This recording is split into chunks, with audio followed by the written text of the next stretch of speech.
You want me to do it? Oh, you want to do the whole thing? Isn't it easier for you if I do?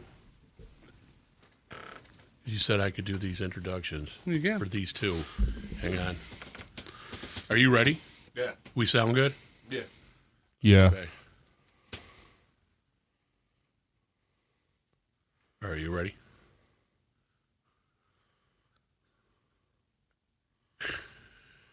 Why am I nervous? I don't know.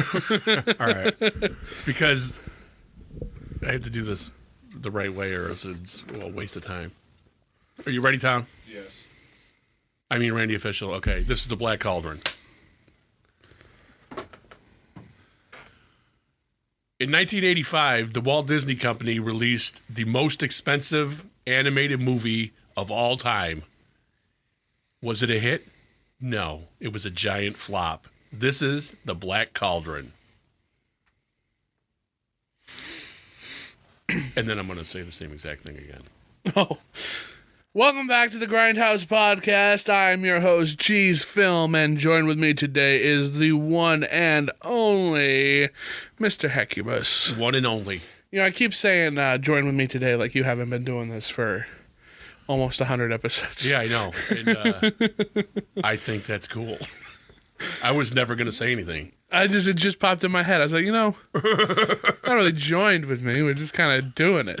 But manning the cameras today is Mr. Randy Official.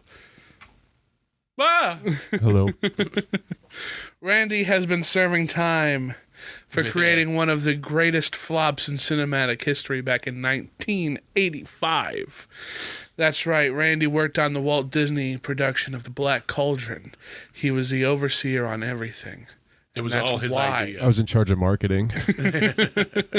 Actually, the Black Cauldron is more of a cult classic than just an absolute bomb, and had It's a bit a of a cult mixed reputation when it came out. It wasn't all just pooping on it. Right. Just people didn't go to see it. No, they did not.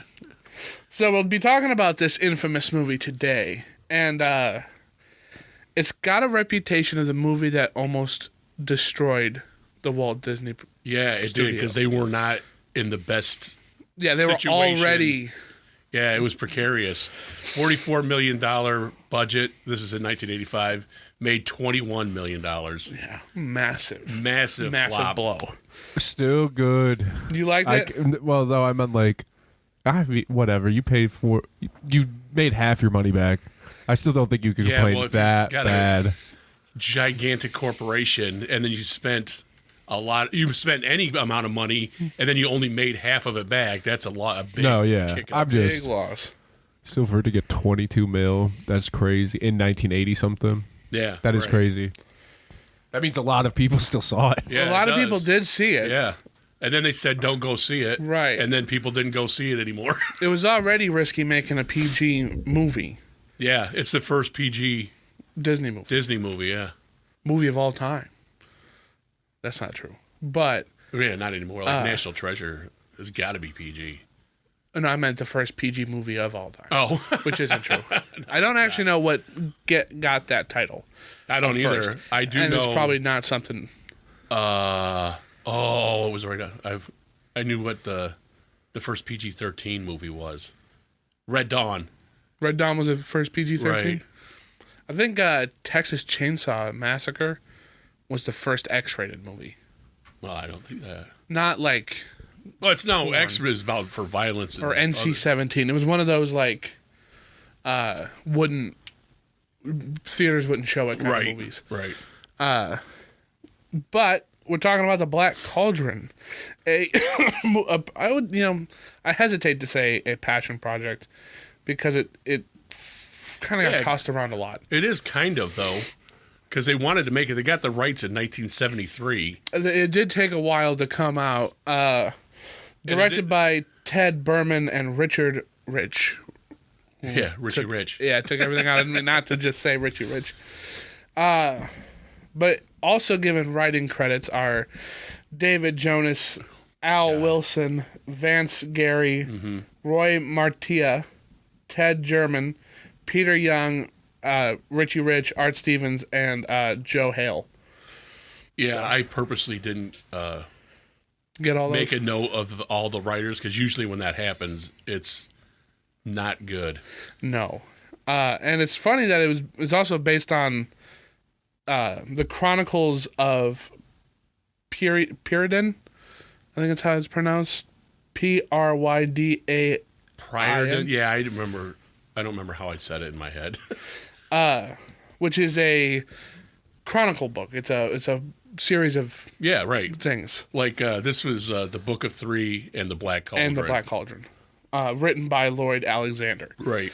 And I think they had intentions of Going on with it, going yeah, on sure. with it, and just never. They got the stuff's already there. Just got to Yeah. make a cartoon of it. Oops.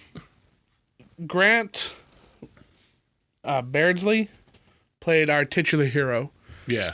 who I believe was I think I got anybody's name. probably our biggest misstep in his performance.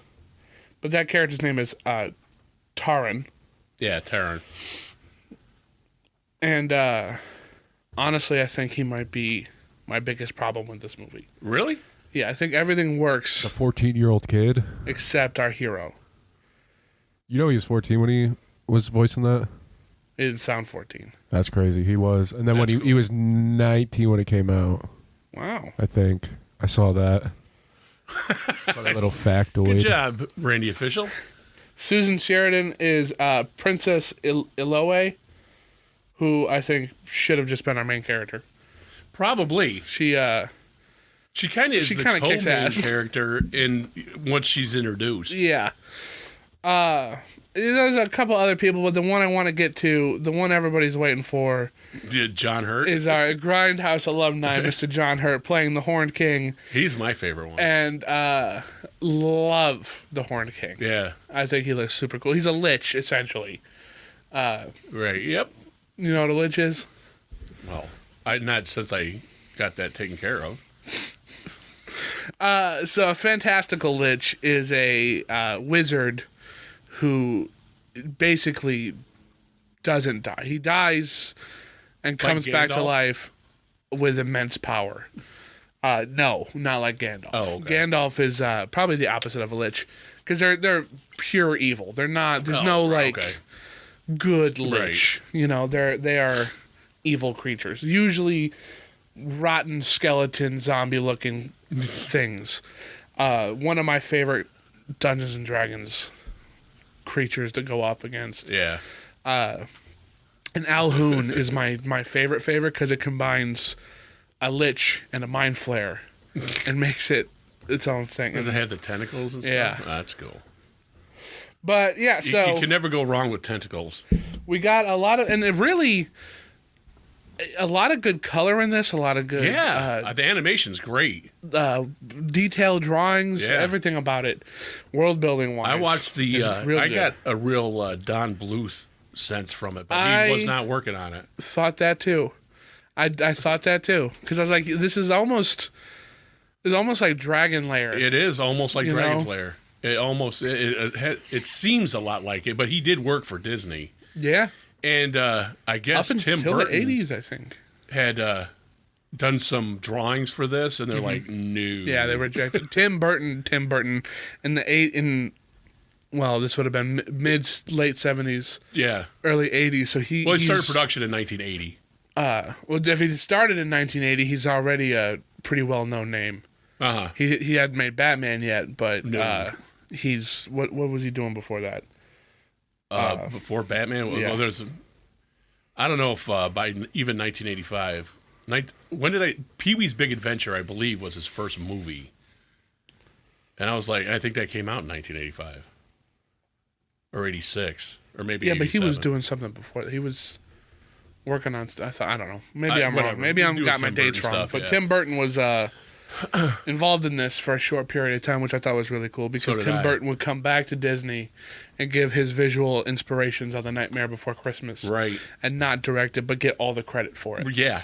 Because it's called Tim Burton's Nightmare Before Christmas. Which is so wild. It is wild. What did I just... Yeah, I had to watch the credits because I wanted to see if Don Bluth and Tim Burton got credits for it, and Don Bluth's nowhere on here, but it just looks like it to me. I don't know why. It has a lot of his style, but it also has a lot of just Disney's style on it too. Like it's more Disney than it is Don. If you didn't know it was a Disney movie, you would know it by looking at it. Yeah, especially for the time. Yeah, because the Bard and the farmer guy both look like the Butler and the Aristocrats. You know what I mean? But they might be recycled. They did that kind of stuff. Yeah, they did. And I just, when I was looking, I was like, man, that looks, I don't know, it's the face. It's the head and the face. Yeah, it looks just like him. And the squish talk, kind of, all that squish stuff. Kind of, yeah. Overly fluid. And I really like the way this movie opens. I think it opens really strongly. And it sets up our hero. And it sets up the danger that's coming. I love the opening narration. Yeah, I like that too. I think it's cool that the Black Cauldron credits come right out at you. I think that's really nice. And then up until the pig runs away, I think that's all done perfectly. Yeah. From the pig running away to when we see Princess Badass, I think it starts going a little downhill because our hero is just kind of a puss. I think a lot of, I don't know. I would not. I didn't see this when it came out. This is the first time I've seen this movie. Really? Yeah, and I was 14 when it came out, so I wouldn't have cared. But if I saw it when I was 10, I probably would have liked it. I thought this was kind of boring and really kind of box checky and repetitive. I can see what you're saying. And then, like at the very beginning, they say about the Black Cauldron was some evil guy fell into a vat of lead or iron or something, and then was made into a cauldron. And should I say stuff about it later in the movie? Yeah, go ahead. Okay, so if that was that evil, the whole thing. The guy, the kid, what's his name? Gurgi sacrifices himself and jumps into the cauldron, and that's the only way that you could stop it. And then he comes back afterwards. That evil thing is never letting you out of there. Now, I don't care how cutesy you are. He's not letting you out. Do you know what I'm saying? Because they get the witches to let him out. Okay, the witches, they got magic, whatever. Get him out. But the only reason why the undead army stopped was because there was him in there. Right. All those dead guys should be coming back because the dead guy he put in there is still in there. Yep. And they don't destroy the cauldron. It's still there. Good. Doesn't it get sucked back into the earth or something? No, I think the witches take it. Yeah, the witches take it. They're like, hey, we really want that cauldron. And you don't want it. No, which I don't understand. Your sword back. Yeah, the sword I really, really want. All right, don't get something else. The witches in this. They kind of feel like a plot point that just is a little too much. The cauldron's got to be somewhere. I guess so. And three witches is kind of a throwback thing. Trope. It's a trope. It is. It's very Shakespearean. They can see Shakespearean and beyond that before them too, like Greek myths and stuff like that. Oh, the Greeks weren't real. You're also fitting like a book and a half of old English stories. I really get the sense that this is based on a book. Just the way it feels like it's based on a book. It seems like things were cut out, and the stuff that Jeffrey Katzenberger wanted cut out wasn't in the main story. It was all at the end. So I don't have a problem with things that are based on books, but I just think you could tell. That's all. They say that 'cause it sounds like a complaint, but it's not. This feels like it's based on a book a lot like how Bakshi's Lord of the Rings feels like it's based on a Lord of the Rings, and even the Rankin Bass Hobbit and Return of the King. Definitely. It's got just an air about it that feels like it's almost telling you a story instead of part of a story. Or even that, yeah. That's the sense I get that when they do these kinds of things. I think what also kind of hinders this, it might be its biggest thing, is it's only like an hour and a half.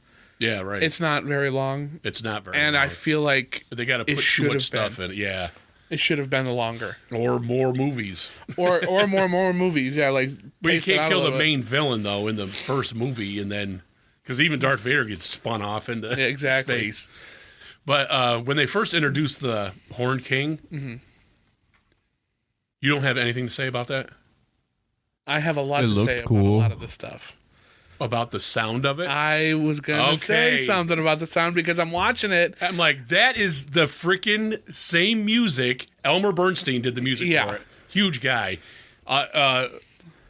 And then probably about the same time, he's doing the music for Ghostbusters. And he just used the same music for when they reveal the terror dogs Yeah. on the building and the eye comes out and you see the red eye. That's the same exact music. Also, later on in the movie, he uses music that he used in heavy metal.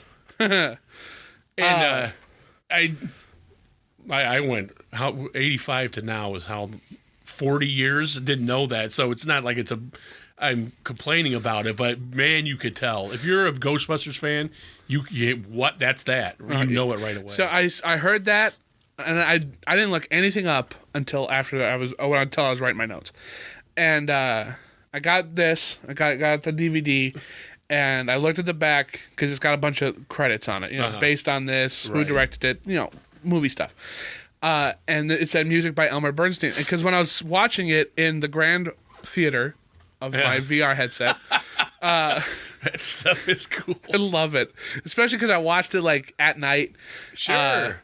And I was watching this movie theater, and I got to a point where I was like, it'd be kind of even cooler. And I went to like one of the drive-ins. So it's like you're sitting in a car and the screen's up there. Yeah. It felt cool. Awesome. And It's called the Grand Theater? one of the options is. Yeah, I'm going to get that. Listen, hang on. Because you brought up VR. I was playing a game where you learn to fly a plane and stuff like that and shoot down drones and stuff like that. It made me sick. I was literally like, I almost threw up.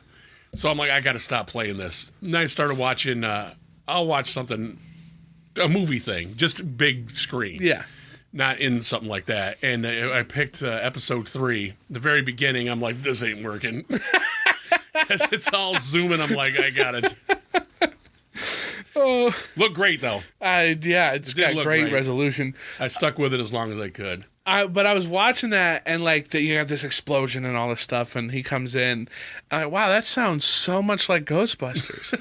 Like, I wonder if he was inspired when they were composed by like Ghostbusters, because that would have been big at the time. And then there's a motif that keeps happening in the music that sounds just like in Temple of Doom, or not? Maybe not. No, Raiders of the Lost Ark.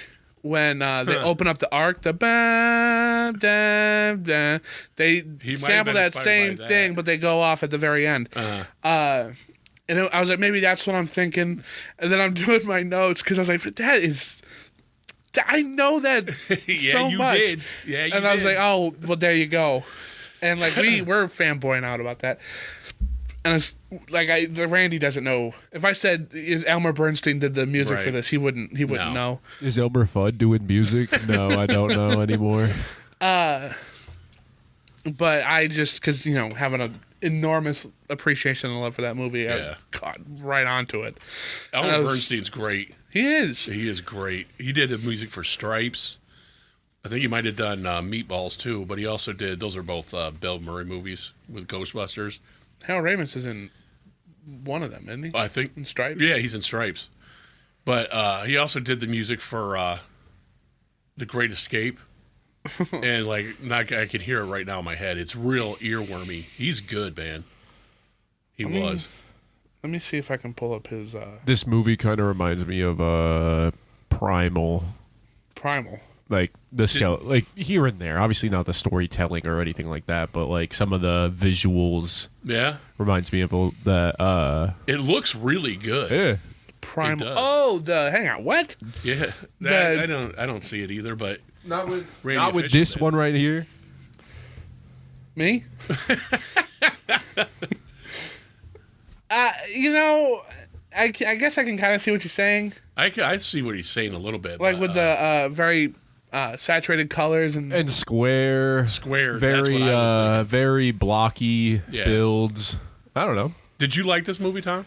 I watched here and there of it. I I put it on, kind of passed out, then watched like the best parts of it, quote unquote, and then I watched somebody do a little summary thing. That's how I knew about the 14-year-old voice actor. Also, but I could have fallen asleep during this. At points, it's just. I was just like you guys said. It looks good. Well, it's not as exciting good, as but it I don't kind of makes itself out to be. Yeah, exactly. Yeah. It's still the storytelling of like evil for evil, good for good. Yep. So it's a all right, good versus evil, and he kind of wants his own hero's journey, and he can't wait to get onto it. But he's going to skip the training. And the denial. He doesn't ever deny, I'm going to go do that. He's gung-ho for it. Yeah, he wants to go out for it. Here's some other things Elmer Bernstein did that I didn't know he did. Was The Magnificent Seven. Yep. He did wonderful. To Kill a Mockingbird. Yeah, really good. He did The Great Escape. He did True Grit. He did the original True Grit. Cape Fear. He did Twilight. Cape Fear. The original Cape Fear. Yeah. I know it's the original one. Twilight. He did Airplane, Animal House, Blues Brothers, Trading Places, The Three Amigos, and Spy Like Us. Is Animal House on there? Yeah, I said Animal House. Okay, yeah, Animal House. So, and The Man with the Golden Arm. Did you ever see that Frank Sinatra movie? The golden arm refers to heroin. Oh, I thought it was a spoof. He put on enough the man heroin with the in his arm it would be worth as gold. weight in gold. Yeah, that's a Frank pretty Sinatra good drama movie. Yeah, Frank is a kind of hit and miss with me. Yeah, and really, what's it called? I don't remember the name of it. I'm not going to try to think of it. It's a Frank Sinatra war movie, and Steve McQueen totally upstages him. And it's Steve McQueen's first movie. I've noticed that Frankie gets a little upstaged in his acting. Because I think it's his reputation precedes itself to him, too. So, whatever. He's a great singer. Yeah, he's a great singer. Not a very good actor. Because, I like Ocean's 11. That was pretty good. He's working with his Rat Pack and is later in his career. Have you seen who's the Singing in the Rain guy? What? Who's the guy in Singing in the Rain? Oh, Fred Astaire. Yeah, so he was in 2 movies with Frank. Oh, really? Like I think it's Frank's first movie and another one. And they're kind of the same exact movie. They're both about sailors going into New York, having a night on the town, and then shenanigans happen. But like in Frankie's first movie, like you can tell he's shy and not very confident. Is that the movie about that the Godfather is talking about? It might be. It's the movie where he dances with Jerry from Tom and Jerry. It's not that one. Oh, I'm not going to try to think of that. I want to move on to Gurgi, because Gurgi is a very controversial character. Really? I think Gurgi is a trope. It's the cutesy thing, sidekick. I don't have a problem with Gurgi, so go ahead. So Gurgi, apparently, people find to be absolutely annoying. Yeah, sure. Like straight up not worth like Gilligan-y. His time. Also, he's got a mustache, a full-on 70s cop hair and mustache for this cutesy little animal, which I couldn't get over. Talks like Smeagol. Yes. Way before Smeagol was voiced, right? In that way, and I'm kind of wondering if Andy Serkis got like an idea for it from that. Good thing to kind of look into, because I wonder that too. When Andy talks about where that came from, if I'm not mistaken, it kind of came from how he thought a creature like that would physically be, like in the cave and gross and all that kind of stuff, right? So like it kind of came to him like that, but it is very similar to this. It is very similar to this. Like Gurgi doesn't cough and hack up mucus all the time, but like or eat raw fish. He talks in the same almost third person. Yeah, he hobbles along and then speaks in that same like my precious voice. Yes, and it's odd, and I didn't mind Gurgi. I just kind of thought he was a little thin. Like he just Well, he's just there for comic relief, it seems like. But and then he's his big gone all the sacrifice time. at the end is a waste because he comes back. Also, the trope. There's always going to be a cute animal character. Yeah, now. right. There's all like They got that's the just pig. They do got the pig. pig. But maybe The the pig pig- is too much of a main character. Yeah. This needs to be like marketable. Also, if you can fit two, or gonna fit two. I wonder even if that character exists. What there's a talking beaver thing in the book. That's I like would not be surprised by that. Yeah, When did Labyrinth come out?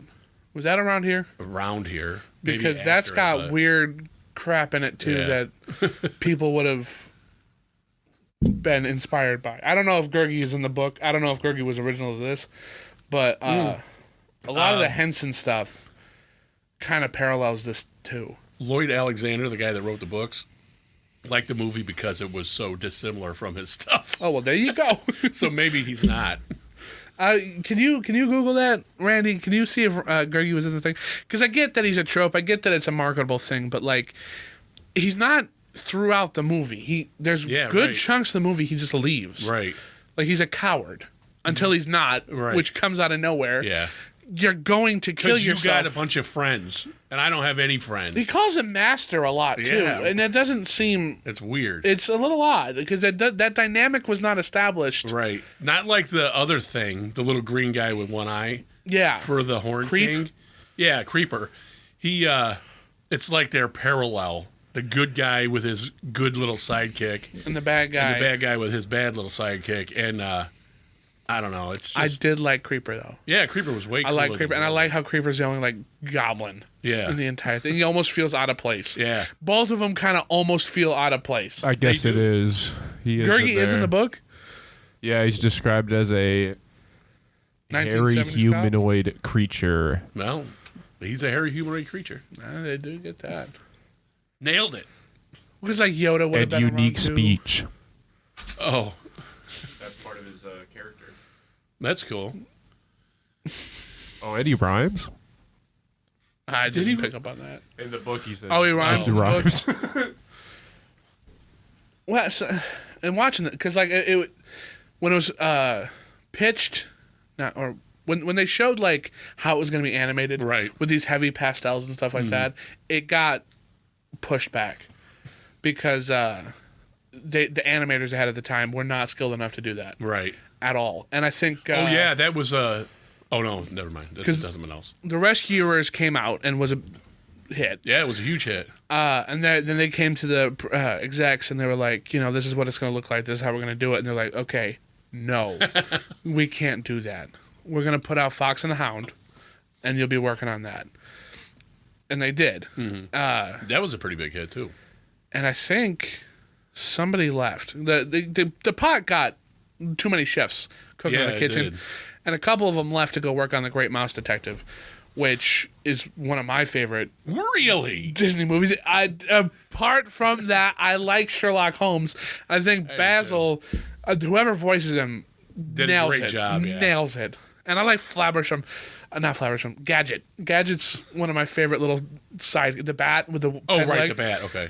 Over the top character design. There's no reason for that. Only for Sherlock Basil to be like, was it a peg with one eye and a peg leg and a hole in the wing, and that is why that works so well. And then of course you've got Radigan as Yeah, a really awesome He's a great villain. The way he's drawn is great. Yeah, and Villainous he's too. huge Yeah. too. I love how big he is, and he surrounds himself with people who are way smaller than he Right. is.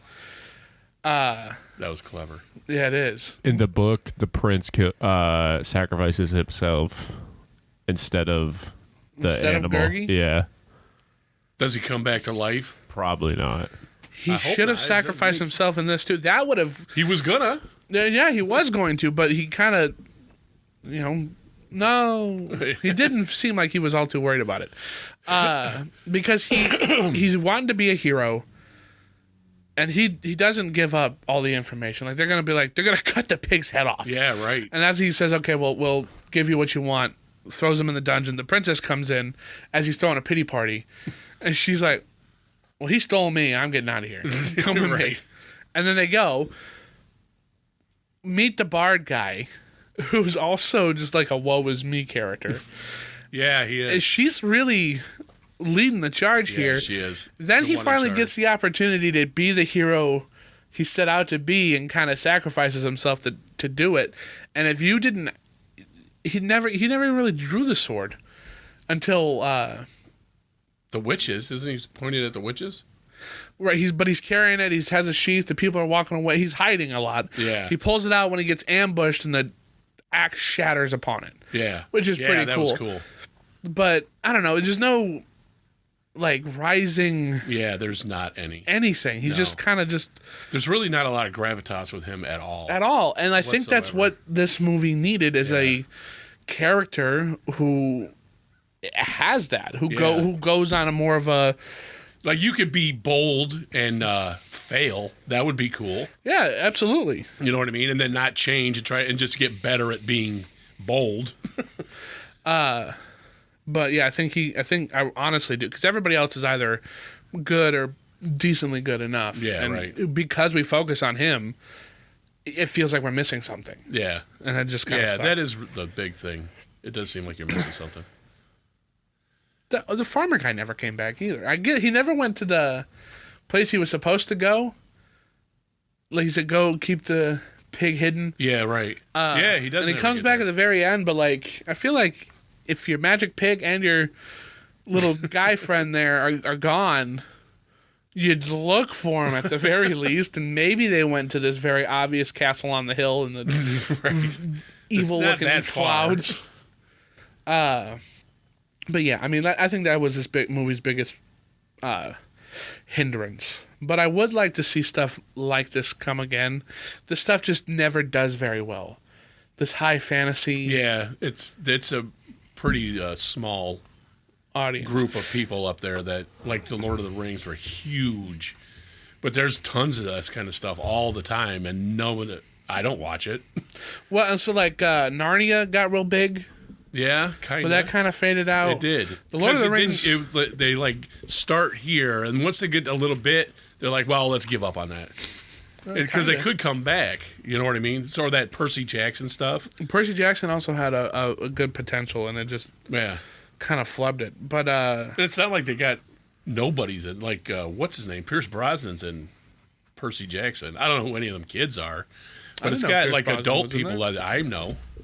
and they have a Disney Plus show. It had Lance Reddick in it as Zeus before he passed, and that was enough to get me to get interested in it. All right, when this movie came out, its main competitor was the Care Bears movie. And the Care Bears movie trounced it. Took it over. Well, you know, you can take your kids to see the Care Bears. You can't really take your kids to see this Well, you movie. can.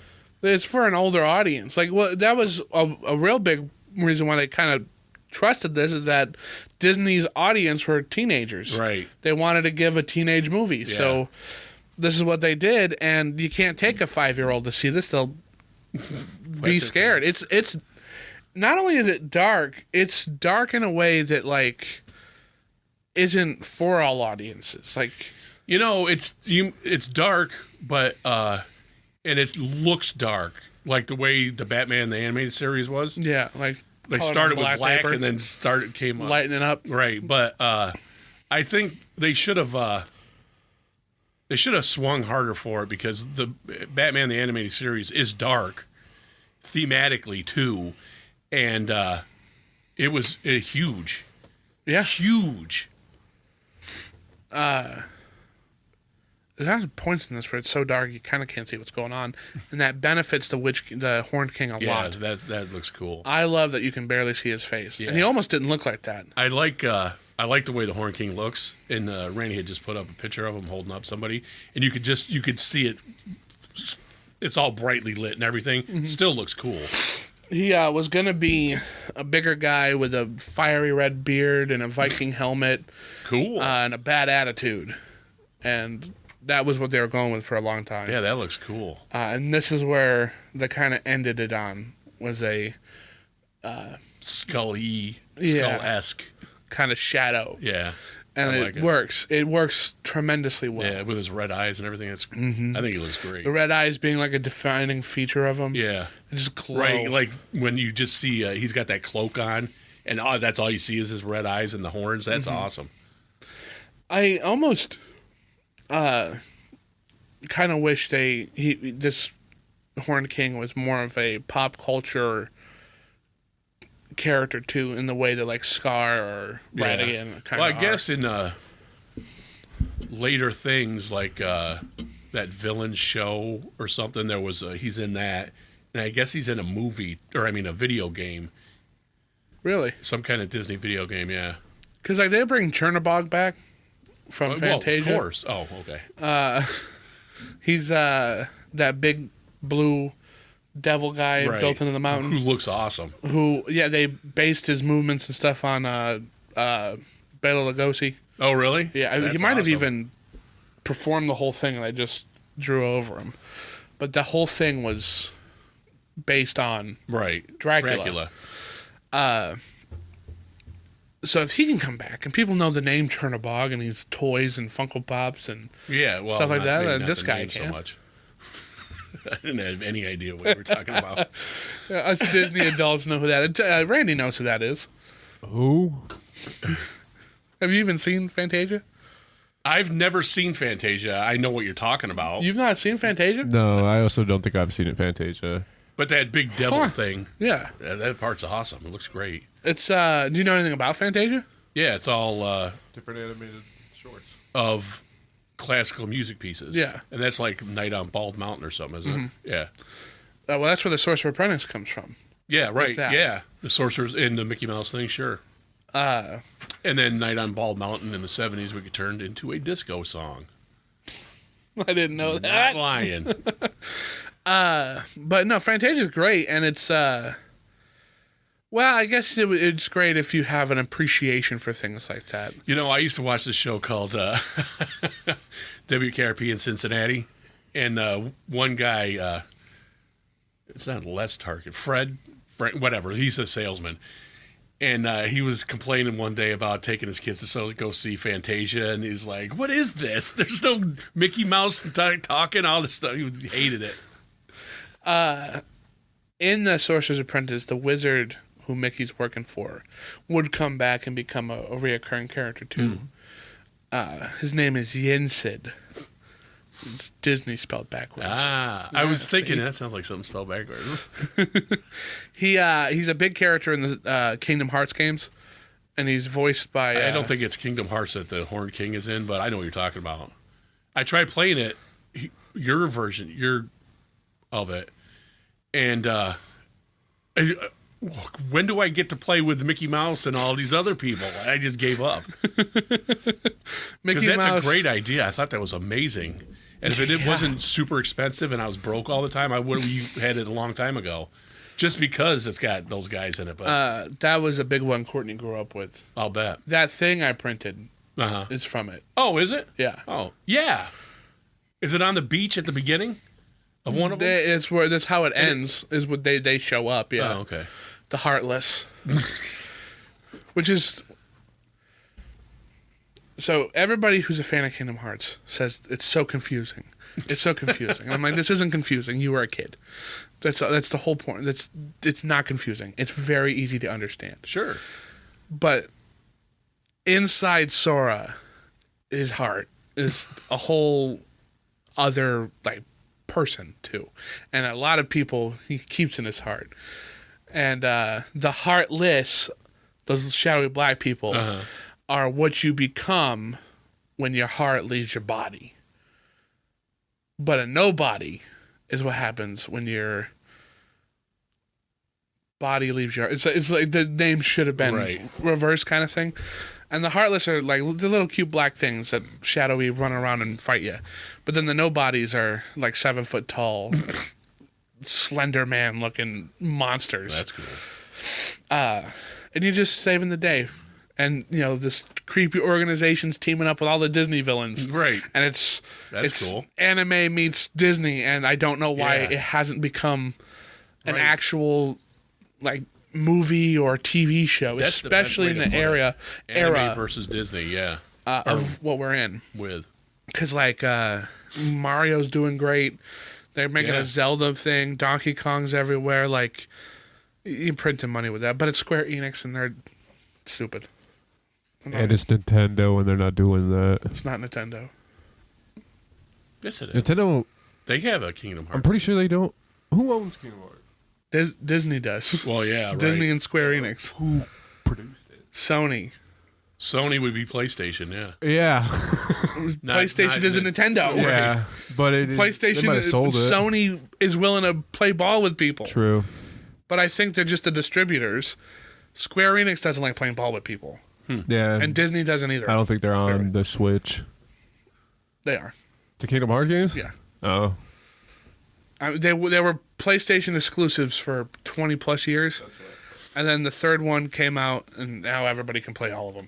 Yeah, it's kind of funny stuff because like Atari bought in television, and they just put out that was their biggest competitor. It was like Xbox and PlayStation, well, kind of in popularity because Atari versus television is not the same as Xbox versus PlayStation, and they just putting out video games, retro stuff for in television. Looks pretty cool.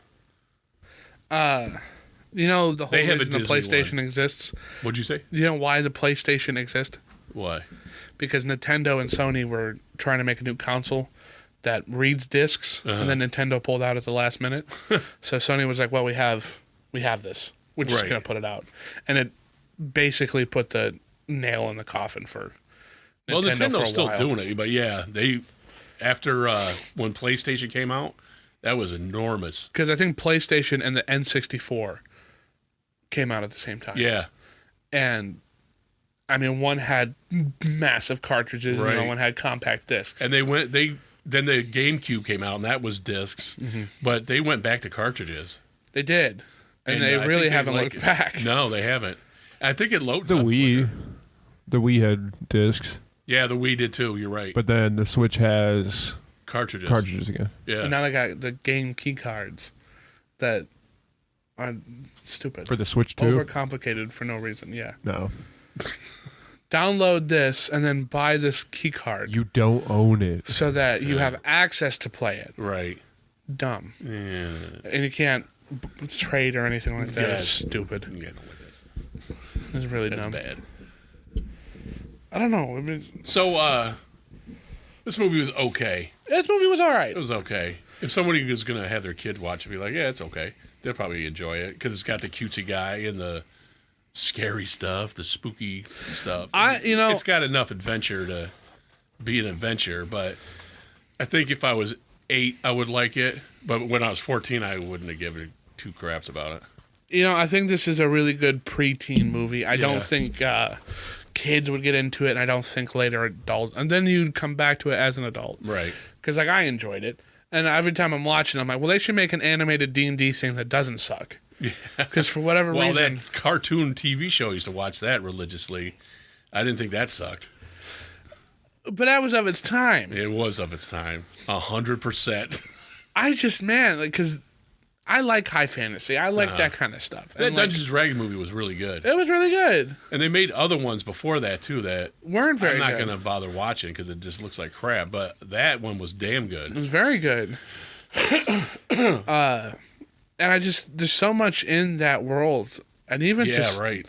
that could just be explored and played with. It's Yeah. literally all there. It's They keep saying Mind Flayer on the wildly popular Stranger Things. Have it, you can have it in your movie. But there's not one thing that they got right in Stranger Things in terms of D&D Oh, yeah, that accuracy. stuff, yeah. No, they're just calling these weird things stuff they're familiar with. Well, it's like the Demogorgon, Right. but it's not. It's not a 7-foot tall, double-headed Same with the gorilla Mind monster. Flayers. Nothing like that. Oh man, They just call it that. I kind of wish they'd put. I love mind flayers. I think it would have been cool to see a real mind flayer. Yeah, that'd be awesome. Especially because you can get they're fleshy creatures. Yeah. You know what I mean? Like so, With tentacles. it would have fit. It would have done something. Yeah, but totally. what they did is what they did, and what we got is what we got. There is Right. no secret 9th episode, unless the documentary is actually going to be the finale, and it'll get meta. I doubt it. They put a pretty big nail in it when all the kids go away and all that stuff. You know what I mean? Yeah. They basically do what real people do: move, go to school, all kinds of stuff. They grew up. Right. And that time they're back together for whatever they're going to do there. Don't they watch a movie or something? That's probably the last time that's ever going to happen. Because then shit happens. Right, Randy Official? I love Stranger Things, man. Life happens. Oh, Have you yeah. seen the whole No. thing? It's It was- all right. I liked it. It was all a dream. That would be cool. So, What a big ripoff. It's just all a dream. Wish well, that's they did how that. a lot of people were worried it was going to end. Yeah. It was going to pan out, and the whole show was just a D&D Yeah, campaign. I heard that too. That would have been just as crappy. It would have been. And I'm assuming neither one of you followed any of the Conformity Gate stuff. When they were the secret episode? Yeah. Yeah. How far into it have you gotten? I don't know what you're talking about. No. I just know about that it was a thing. I listened to every video about it. The conformity, what's that? So there's when Eddie's talking in the lunchroom, he says something that's it's conformity hell, like how people dress. You got to be your own self, kind of thing. I don't know how it got tied to this, but they started calling the 9th episode Conformity Gate as a secret episode. Vecna actually won. Mike's in a trance. Everybody's in a trance. They're got the thing in their face, because when they're playing D&D, I think it's Lucas rolls an 11, and 11 wasn't enough to kill Vecna. They made that very clear in that episode. There was a whole bunch of stuff they're doing after that. Like things were like 1 minute and 7 seconds long. January 7th would have been the next week after the last episode. My God. The final one of they kept doing press releases for a show that already ended. For like you wouldn't do that. Right. You do it beforehand, not after. On the Tonight Show, the guy who plays Vecna did this workout thing that they didn't show until the 8th, Tuesday the 8th, and there's a countdown in it when when he gets to 7, he starts using the Vecna voice. They posted photos, and there's like VHS tapes that are outlined in a certain way that in Morse code spells Vecna lives. The flashlight they put out has a blacklight function. You shine it in the box, it says Vecna lives on it. Clocks and all their photos say 107. They changed the way those binders were on a set photo that literally spells out it's a lie. It's wild. Like there's That is so wild. That's much really cool. And I was like, I don't care if it's real or not. Yeah, right. But part of doesn't me have to be. wants it to be because if they did all of this stuff, sold tickets to the premiere or the finale at actual movie theaters, everybody thinks this is it.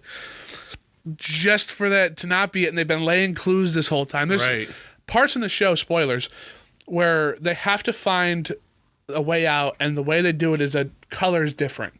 The merry-go-round, whatever. Yeah. It's yellow. It's gray in the memory. Right. They smash it. There's their exit. The Squawk radio tower was red. Had a red arrow on it. And then in the last season, or the last couple episodes, they're moving it, and it's gray. It's not the same color. It was like they were literally trying to convey stuff. That's pretty cool. Or when Will's coming out, and he's like, we would bike to that whatever place that Joyce works at for Malton milkshakes, which hadn't been a thing since Henry was a kid. So it's not his memory. Will already knew, Mike already knew he was gay. He made fun of him for it in the other season. So why is he acting like this is news? What was the other thing? We like getting lost in the woods. What are you talking? The way everybody in the graduation is standing, they've got their hands cupped and they're standing straight up, like how Henry does in Hawkins' lab. How Mike looks at the very end when he's writing this thing looks just like Henry. There was enough there that I was like, oh, shit, maybe this is just some. But no, it's just bad writing, I guess. Right. And when they were asked what's your reaction to the finale, they asked Millie Bobby Brown, and she said it's going to be meta. Well, Vecna's based on Freddy Krueger. What's the 7th Nightmare on Elm Street movie? Wes Craven's New Nightmare. What happens in that? It's the real life making of Nightmare on Elm Street. It's whole cast stuff, but it's real. It comes out at you. So the last hope we have is that in this documentary is actually one last adventure. That would be cool. Right? That would be cool. But I would never have watched that documentary if you hadn't said all that correct. There's just so much, and like, if you really put it on, like, how did she lift rocks 4 times heavier than the truck she was struggling with? How did she get out? How did 11 get out of the truck and back into the upside down without the army people seeing her? Because it was a closed-in truck. They were right there with their guns and their kryptonite things. Yeah, right. She didn't have the tattoo on her arm, which that could have just been a continuity error. And one of the guards knew Mike's name. Yeah. Like, he starts running away and he yells Mike. I just figured it's a small town. It could be, or it's not, kind of thing. It's wild, man. Like, wild. And when you put it all out there, I guess it's no different than like any other conspiracy. Yeah, exactly. But there's a part of me that really wanted it to be, because I think that it would be so cool to not tell anybody, keep it such a huge secret. Except for her kind of letting it out of the bag a little bit. Where the finale is meta, and we haven't seen the finale yet. Because even like Netflix, like if you go to the Netflix players on TikTok, you write "I believe" in the comments, a dice will roll and it'll be 11.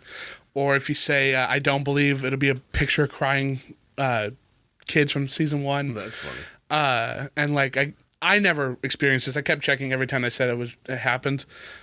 There would be a new episode coming soon on Stranger Things. Oh, really? And then on the day, like, new episode tomorrow. Like I have it queued up. Right. But I never saw that. I debunked that. But like, man, how wild would that have been? Like, even if it wasn't good, the whole Pepe Sylvia thing, that would have been extra cool. Stuff is awesome, yeah. Anyway, Black Cauldron, I think it might be a little bit overhated. It probably is overhated. Check it out. It's not the greatest. You're not going to watch the Care Bears movie, though. So you might as well watch this one and give it some love. That's true. I don't really have anything else to say about this, other than it's worth the watch. I think it's worth the watch. I give it a thumb up. It's okay. What about you, Randy? Okay. It was fine. It looks cooler than it is. It's what? It looks cooler than it is. Yeah. If anything, watch it for the visuals. Yeah. The visuals are worth it because they are that good. Yeah. They look like pastel paintings. They're really good. But I have been Cheese Film. And I'm Hecubus. And he's not queued up. He's not. Uh-oh. He's not queued up. There he is. Randy Official. Randy Official. All right. This has been the Grindhouse Podcast. Cheese Film. Out.